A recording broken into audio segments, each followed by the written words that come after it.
The mic is now working officially.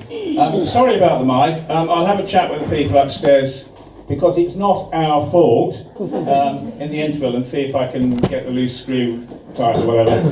Anyway, our next performer, I'll allow him to make his way towards the stage. It's Mr. P.r.Murry. Pete is a member of the Dodo Modern Poets organisation. He's also the man who puts all the films of the acts on our website and so on. But as well as being a very fine poet, and you're about to hear some of his poems, he's also a really accomplished artist and sculptor.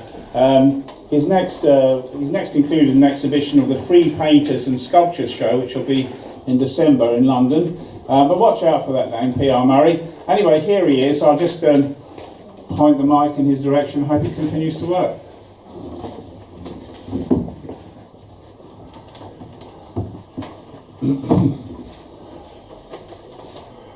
Okay, I'm going to start off doing three quite old poems, and the reason that I thought I'd do them is because you'll see that in various ways they're either about events that are still going on, even though the first one was written nearly 10 years ago, or events that have repeated themselves. First one, quite self-explanatory. There's someone running for a train. As the train moves off down the track, someone doesn't stop because he's come so far. He's got to catch the train, there's no turning back, and inside the passengers sit back. As the train gathers speed, rolling right on track, now they know they're safe on the train. It should be in on time. In comfortable seats, they start to relax. Someone makes a jump, a desperate dive. He might not get inside, but at least he'll get on board if he can hang on as it rolls down the track. If he can find a handle or something to grip with hands or feet or arms and fight off the cramp, then the train will take him too. The train will take him far. The train will make him safe. The train will make him rich or stop him being poor. If he doesn't fall away as the train rolls away, so that he rolls away as he falls onto the track, if he doesn't die right there as the passengers relax, if he falls off the train and he doesn't break his back, he'll get back up again and run for another train, unless he changes the plan and adopts a different strategy in regard to the logistics of being a refugee. He could float on a tyre or stow away on a ship. He could slip past a perimeter and get into the airport, or pretend to be cargo in the back of a van. He could even buy permits if he could find some money and sit back on the train as it rolls down the track while someone else does the running. Because there'll always be someone running for the train towards a dream before them with a nightmare at their back.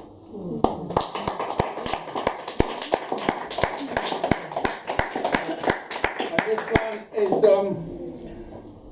is also about another, not people, a kind of animal that is still in the shit, as we say. I won't explain what they are. If you don't know what they are, you'll have to ask me afterwards. The superheroes of today have all long passed their sell-by date. Super, Bat, Spider and Wolverine were all just marketed like tubs of margarine. But the truth is that these Yanks in tights defended capitalism with all their might. But those who fight for another cause are padding through the dark on silent paws, and with faces striped in black and white. The Badger people will join the class fight, and when the light of a new day dawns, there'll be goalposts planted in Tories' lawns, and from the polls there'll fly a badger.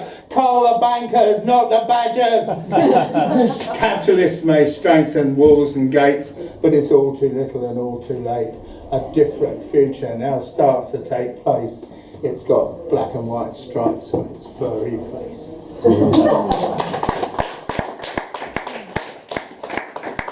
And we've just seen the election of a leader. This was a poem written several years ago about the election of a different leader. I'm not trying to make a comment about the particular leaders. It's just the way some people react to leaders gets me. Waking up in wet November, crawling into clothes, crawling into types of transport that take you where you don't want to go, to spend a day doing what you don't want to do. That is depressing. Or hearing the radio early in the morning state the date when the day is the day of the exam, or when the dentist will drill your gob down to the nerve, or the day when the bill hits the doormat, or the day when the shit hits the fan. But nothing is more depressing than hearing a crowd enthusiastically applauding a leader's speech. I'd rather be a shepherd stuck up some shit pile in the rain, hearing the bleeding sheep bleating again and again and again, than ever have my oral orifice offended by the happy clappiness of humans surrendering their humanity to some political fantasy. Oh, leader, leader, take it all away. Take us all up to heaven today, where sweet sky pie is free and we never pay, and all our headaches have gone away because our thinking is over and done. It's all over because you are the one who bathes us in smiliness like the sun. So clap, clap, clap, you vacuous creeps. Your public grovelling makes me weak. Smack me up, send me back to sleep. Let me rot and die and feed a tree, because political compost is what I'd rather be than ever follow a leader.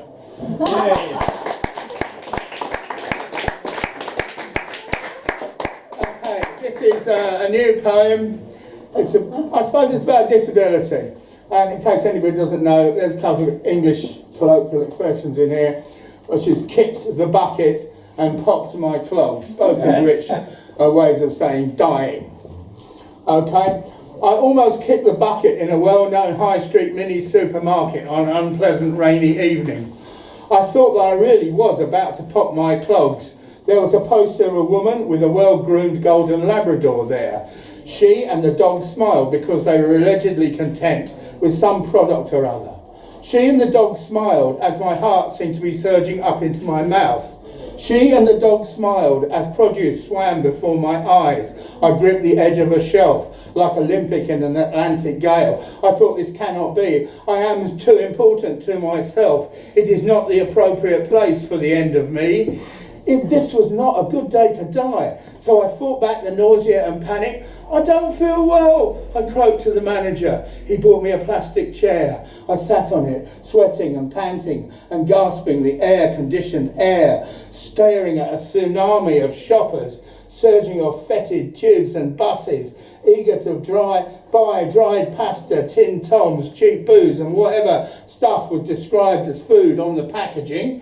I watched this sharp-elbowed scramble as my heart slowed down. This was not a good day to die, even if poets are traditionally supposed to suffer from consumption.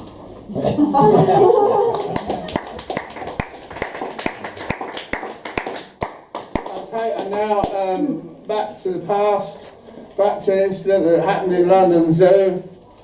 And I'm now about to do shape-shifting. Just watch me carefully, see what happens. I am an eagle. I live in a zoo. I don't like it much, neither would you. I sat on my perch, I glared down at crowds. I dived in my mind between dreamed clouds. I sat on my perch.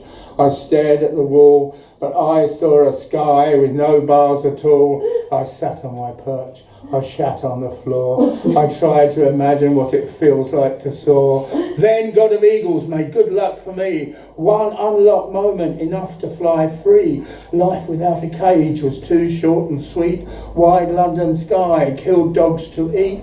I sat in my tree, didn't know what to feel. I kept dreaming of bars and regular meals. I sat in my tree, alone with the sky. I saw a warm cage, I'd no wish to fly. I sat in my tree. I knew I was tamed, made no move to escape when the dark gun was raised. I am an eagle. I live in a zoo. I don't like it much. Neither would you. Yay. Okay, and just going to finish with by what I sometimes say is emitting a pong, which is a cross between a poem and a song. And this is the anthem of the Lobster Liberation Front. Listen, people, don't eat lobsters. You never know where they have been. They have crawled underneath seas and seen things that you've never seen. Listen, people, don't eat lobsters. You never know where they have been. They've seen sharks having a laugh. They've seen the big squid having fun. And they have learned from schools of mackerel beneath the light of a watery sun. Yes, these crustaceans got deep emotions as they crawl on ocean floors.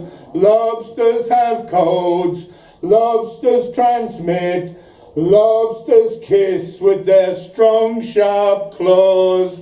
So now, people, don't eat real lobsters, just feast your eyes on the plastic lobsters hanging from the Tudor beam. Let the real ones live contented, seeing things that you've never seen.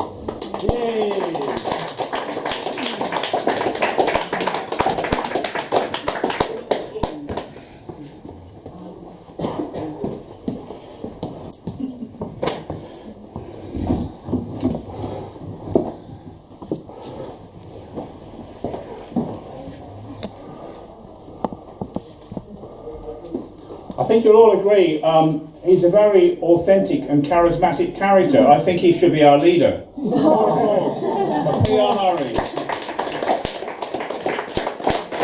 He should be our chief lobster. Chief lobster and chief, absolutely.